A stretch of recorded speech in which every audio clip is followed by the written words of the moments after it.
Du 4 au 6 septembre 2024, le président de la transition prend part à Beijing, en Chine, au Forum sur la coopération sino-africaine. Ce 9e FOCAC s'annonce comme un rendez-vous décisif pour approfondir les liens stratégiques entre le continent et la Chine en général, et entre Bamako et Pékin en particulier. Le Mali et l'Empire du Milieu entretiennent d'excellentes relations dans divers domaines. Une coopération historique qui remonte aux années des indépendances. La Chine est un partenaire important du Mali depuis l'indépendance de notre pays à aujourd'hui. Le Mali entretient de bonnes relations politiques et des relations amicales avec la Chine, qui est également membre du Conseil de sécurité des Nations Unies. La Chine a été à nos côtés sur les questions de défense et de sécurité, mais aussi des questions de développement économique. La Chine a investi beaucoup dans notre pays sur les questions des infrastructures, l'université de Kabbalah, dans le domaine de la santé, l'hôpital du Mali et beaucoup d'autres infrastructures qui ont été réalisées avec le concours du gouvernement ou des institutions chinoises. Donc, dans ce contexte, en tant que partenaire stratégique du Mali et allié important, la présence du Mali se justifie pour pouvoir d'abord partager la vision des autorités par rapport à nos relations avec la Chine, par rapport aux relations internationales et aussi au développement en cours dans notre espace. Le partenariat d'amitié sincère entre la Chine et le Mali se développe de manière constante avec des résultats tangibles et fructueux. Cette relation fraternelle résiste à l'épreuve du temps.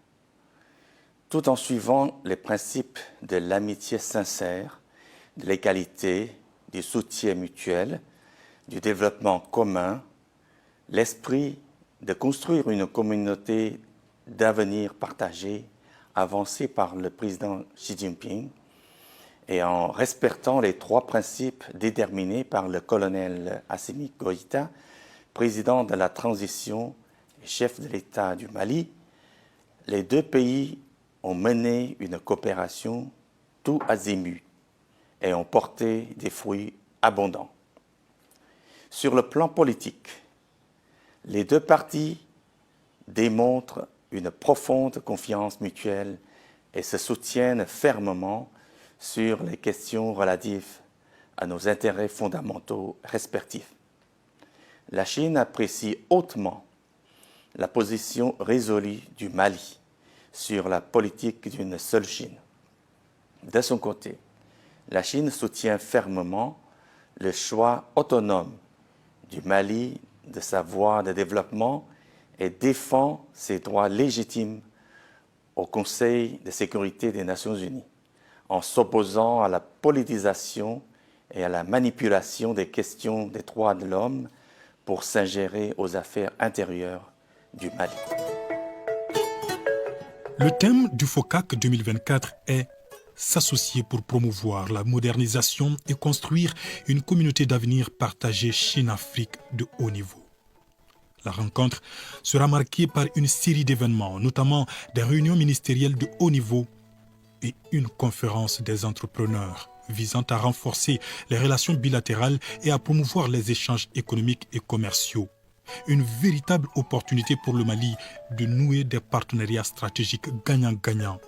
Et les attentes du chef de la diplomatie malienne sont grandes. Nous travaillons avec la Chine pour pouvoir renforcer les relations économiques. Les Chinois ont montré leur intérêt pour pouvoir travailler avec le Mali pour valoriser nos ressources, que ce soit dans le domaine agricole, mais surtout même dans le domaine minier. Aujourd'hui, vous savez, la Chine est une des économies les plus puissantes du monde, avec des industries qui ont besoin d'être approvisionnées par ces matières premières. Donc ce que nous souhaitons pouvoir faire avec la Chine, c'est de pouvoir travailler pour pouvoir développer un partenariat stratégique avec la Chine qui nous aide à transformer nos matières premières, que ce soit le coton, que ce soit le sucre, que ce soit l'or, que ce soit le lithium ou d'autres minéraux stratégiques ou d'autres qui sont en exploration, faire en sorte que nous puissions les transformer et que cela bénéficie d'abord au peuple malien et que cela aussi bénéficie au peuple chinois. Donc il y a un certain nombre d'actions qui sont en cours. Les deux parties travaillent main dans la main et ont créé des acquis fructueux. La Chine a construit des infrastructures emblématiques au Mali, telles que le 3e pont de Bamako, l'hôpital du Mali, le CICB, etc. Il joue un rôle crucial dans le développement du pays et de la vie quotidienne des Maliens. La Chine a positivement répondu aux besoins du Mali en matière de l'énergie propre, comme les centrales hydroélectriques et solaires, en plus des actions gouvernementales. Les investisseurs et commerçants chinois ont créé des dizaines de milliers d'emplois au Mali. Pour atténuer la crise alimentaire au Mali, ces dernières années, le gouvernement chinois a fourni une aide alimentaire annuelle directe d'une valeur de 1,7 milliard de francs CFA, soulageant ainsi des milliers de familles en difficulté. Depuis 2022, la mission d'experts agricoles chinoise a organisé 76 séances de formation pour 2419 producteurs menant des recherches et expérimentations sur la culture de riz, de maïs, de coton, de fruits et de légumes. Depuis plus de 20 ans, l'Institut Confucius à l'Université des Lettres et des Sciences de Bamako et la classe Confucius au lycée Askia Mohamed ont formé près de 10 000 jeunes Maliens passionnés par la culture chinoise. Le gouvernement chinois octroie des bourses aux excellents étudiants maliens pour réaliser leurs rêves d'épanouissement.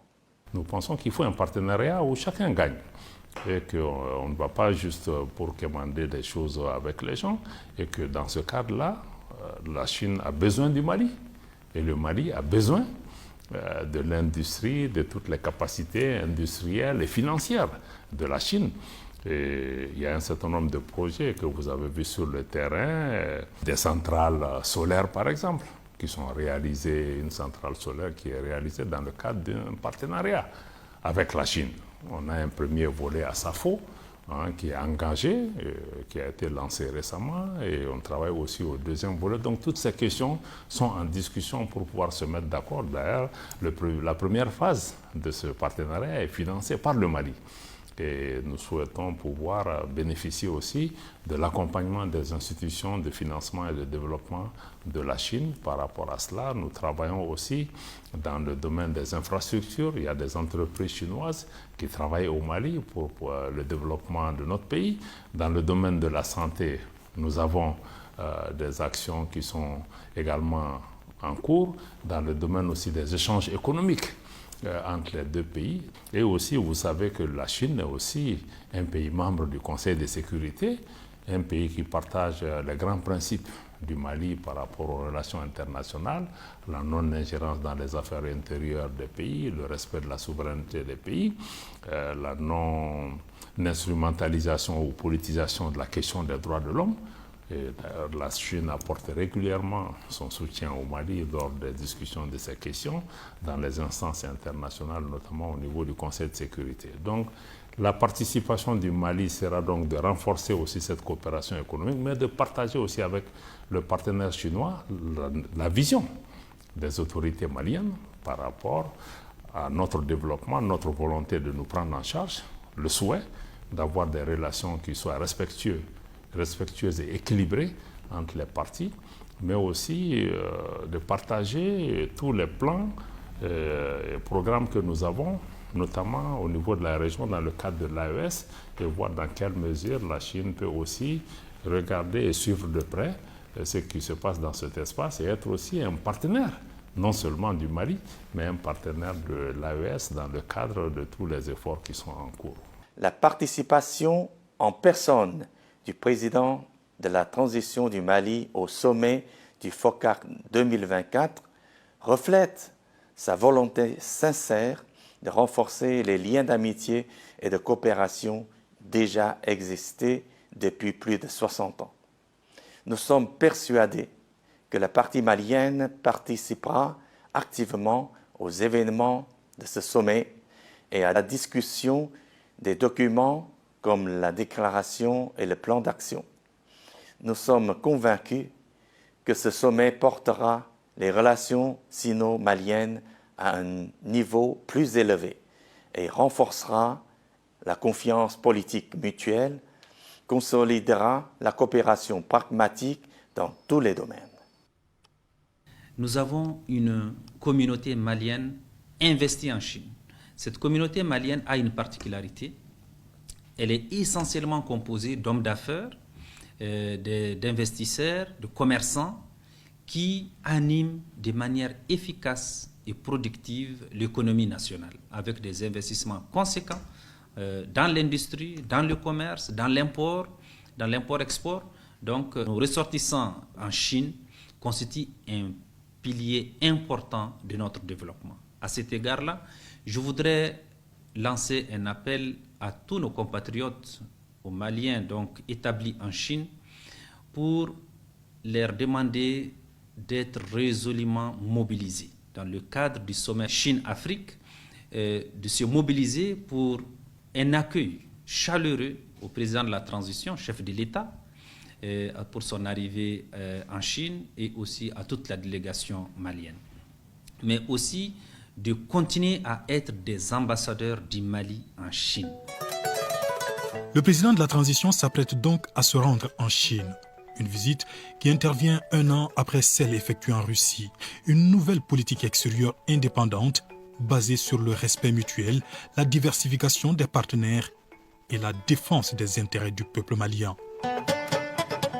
Depuis le processus de rectification qui a été engagé par le président de la transition, il a été question de redéfinir les bases de notre partenariat. Et dans ce cadre, 3 principes clés ont été édictés, comme vous le savez, qui ont d'ailleurs été conceptualisés par le chef de l'État, mais qui ont été également repris et sacrés dans la nouvelle constitution du Mali, notamment le respect de la souveraineté de notre pays, le respect de ses choix souverains, mais également la prise en compte des besoins vitaux de nos populations. Donc, essentiellement, tous nos partenariats doivent être réévalués à l'aune de cela. Ceci est important parce que, justement, beaucoup de partenariats dans lesquels nous étions engagés étaient fondés sur peut-être des relents, des mobiles néocoloniaux, impérialistes ou autres, qu'il fallait revisiter, et aussi beaucoup d'ingérence dans les affaires intérieures de nos pays, et même sur des dictats. Et aussi, même dans le cadre de la coopération, il y a des accords qui n'étaient pas fondés sur des règles qui respectaient la souveraineté de nos pays et nos intérêts économiques. Donc il fallait revoir l'ensemble de ces éléments. Et aussi parce que la notion même de partenariat répond aux besoins des pays de faire en sorte qu'ils puissent trouver leur compte. Parce qu'on cherche un partenaire, parce qu'il y a quelque chose qui nous manque, dont dispose ce partenaire, et qu'en mettant nos forces ensemble, nous voudrions aller vers un partenaire où chaque partie gagne. Et avec certains partenaires traditionnels, cela n'a pas été possible parce qu'ils étaient habitués à une façon de faire qui ne correspondait pas à cela. Mais fondamentalement, les nouvelles autorités du Mali ne trouvaient pas leur compte, ni les populations maliennes. C'est pourquoi nous avons jugé utile d'aller vers d'autres partenaires qui répondent à nos préoccupations sans abandonner ceux avec qui nous travaillons, mais qui doivent accepter aussi les conditions. C'est pourquoi, dans le domaine de la sécurité, si je prends ce seul exemple, les partenariats que nous avions ne répondaient pas à nos attentes et n'ont pas permis d'enregistrer des résultats. Et en diversifiant, par exemple, en allant vers la Russie, parce que fondamentalement, l'armée malienne avait besoin d'équipements, d'armes de guerre modernes, que nous ne trouvions pas avec nos partenaires traditionnels qui nous mettaient presque sous embargo. Donc on avait désormais accès à ces équipements militaires, à la formation qui vient avec ces équipements militaires pour pouvoir avoir la capacité de lutter contre tous les facteurs d'insécurité. Donc ça a nécessité qu'on puisse diversifier et aller vers la Turquie, vers le Brésil ou d'autres partenaires qui nous permettent de répondre à ces demandes. C'est la même chose sur le plan économique. Donc c'est essentiellement de faire en sorte que nous puissions tirer le meilleur de chaque partenariat. Je pense que le Mali n'a même pas inventé la diversification. Tous les États-Unis, la Russie, la France, mais tous ces pays travaillent dans le cadre de partenariats.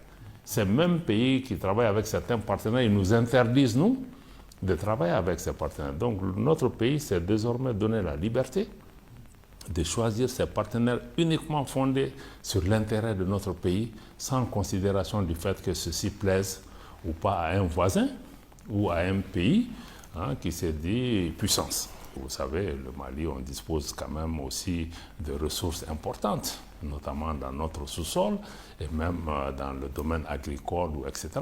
Des ressources stratégiques aujourd'hui qui sont souvent nécessaires, que ce soit dans l'aviation, dans l'énergie nucléaire et dans beaucoup, même dans le domaine de la téléphonie.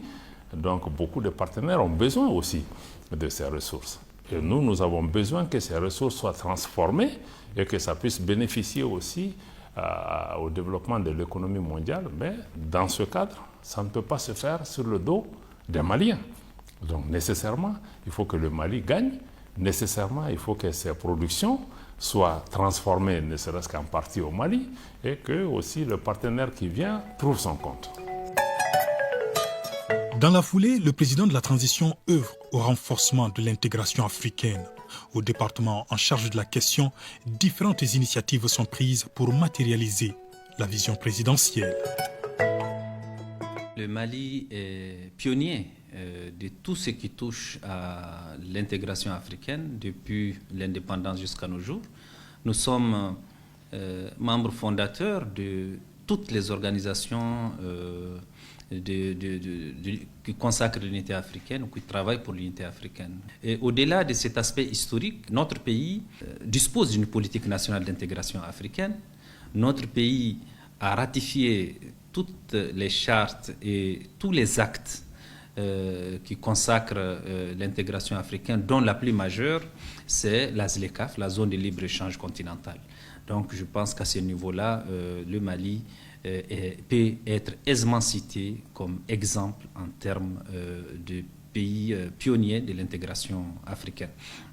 Au-delà de cela, le gouvernement du Mali a initié des actions complémentaires pour renforcer davantage cette intégration africaine, notamment l'institution de la Semaine de l'intégration africaine. C'est dans le sillage de la Journée de l'Afrique, le 25 mai. Donc pendant une semaine, en plus de célébrer l'Afrique, de célébrer tous les liens entre le Mali et ses autres frères africains, il s'agit également de magnifier les communautés qui sont là, qui font des expositions de leur culture, de leur art culinaire, avec des soirées culturelles, avec des défilés de tenues traditionnelles. Tout cela pour montrer qu'au Mali, nous sommes entièrement au cœur de l'Afrique. Étrangère du Mali, c'est aussi le rôle crucial et historique joué par le président de la transition dans la création de l'AES, aujourd'hui Confédération des États du Sahel. Le Burkina Faso, le Mali et le Niger, qui partagent les mêmes défis sécuritaires et de développement, mutualisent leurs efforts pour répondre aux aspirations des populations. C'est d'abord fondé sur la mutualisation des moyens, des énergies et de nos intelligences. D'abord en matière de défense et de sécurité qui a été le point de départ.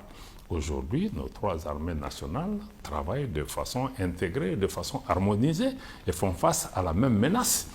Et commencent à engranger un certain nombre de résultats sur ce terrain de la défense et de la sécurité.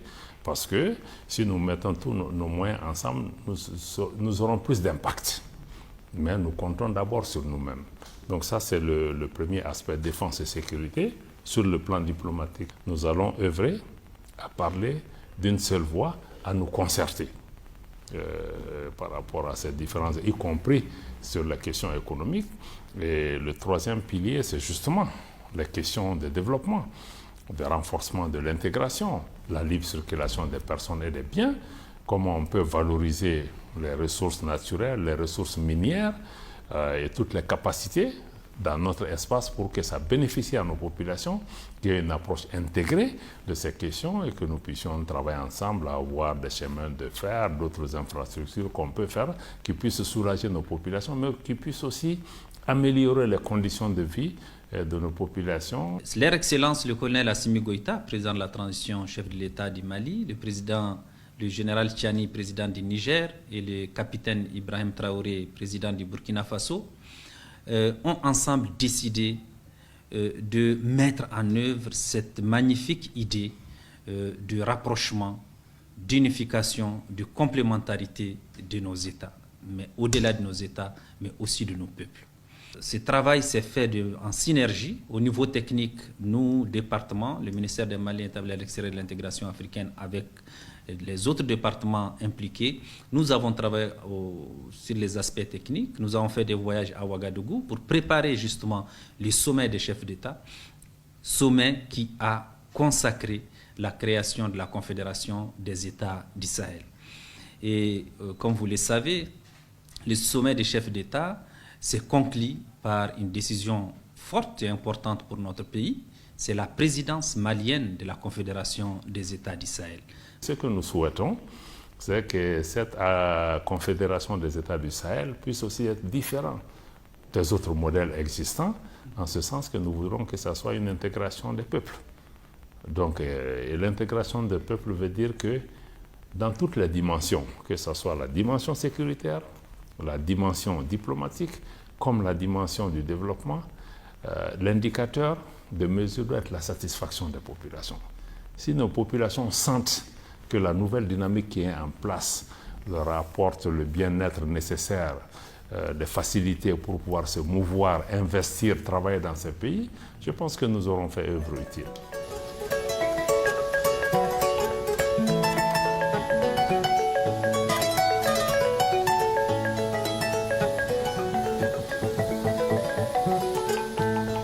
La voix du Mali porte et résonne sans complexe sur l'échiquier international de l'avènement de la transition en nos jours. Un nouveau visage d'une diplomatie discrète et efficace sous la conduite du chef de la politique extérieure qui rassure au quotidien que le Mali reste ouvert à tous les pays et partenaires sincères.